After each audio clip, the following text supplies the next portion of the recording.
Épître de Jacques, chapitre 3. Mes frères, qu'il n'y ait pas parmi vous un grand nombre de personnes qui se mettent à enseigner, car vous savez que nous serons jugés plus sévèrement. Nous bronchons tous de plusieurs manières. Si quelqu'un ne bronche point en parole, c'est un homme parfait, capable de tenir tout son corps en bride. Si nous mettons le mort dans la bouche des chevaux pour qu'ils nous obéissent, nous dirigeons aussi leur corps tout entier.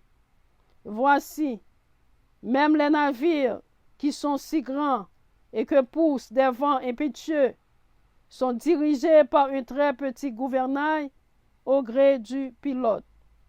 De même, la langue est un petit membre et elle se vante de grandes choses.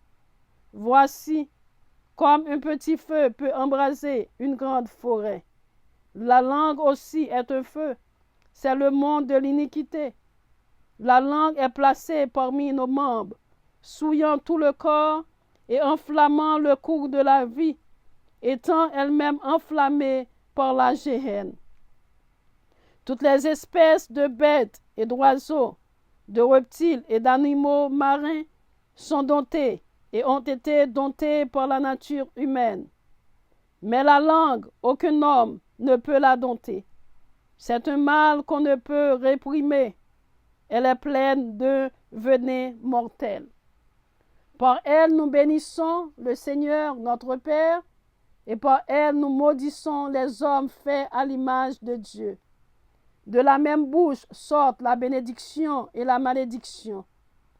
Il ne faut pas, mes frères, qu'il en soit ainsi.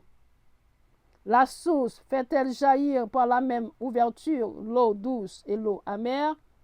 Un figuier, mes frères, peut-il produire des olives ou une vigne des figues?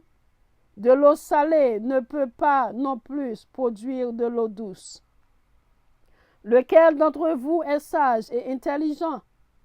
Qu'il montre ses œuvres par une bonne conduite, avec la douceur de la sagesse.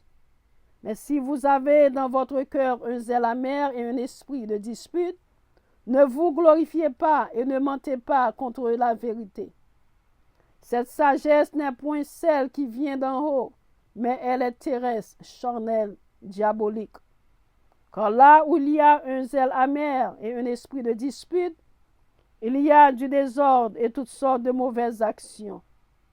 La sagesse d'en haut est premièrement pure, ensuite pacifique, modérée, conciliante, pleine de miséricorde et de bon fruit, exempte de duplicité, d'hypocrisie. Le fruit de la justice est semé dans la paix par ceux qui recherchent la paix. Amen. Que le Seigneur vous bénisse, que le Seigneur vous garde, que le Seigneur vous protège. C'était votre ami, ministre Maggie Pierre. God bless you all.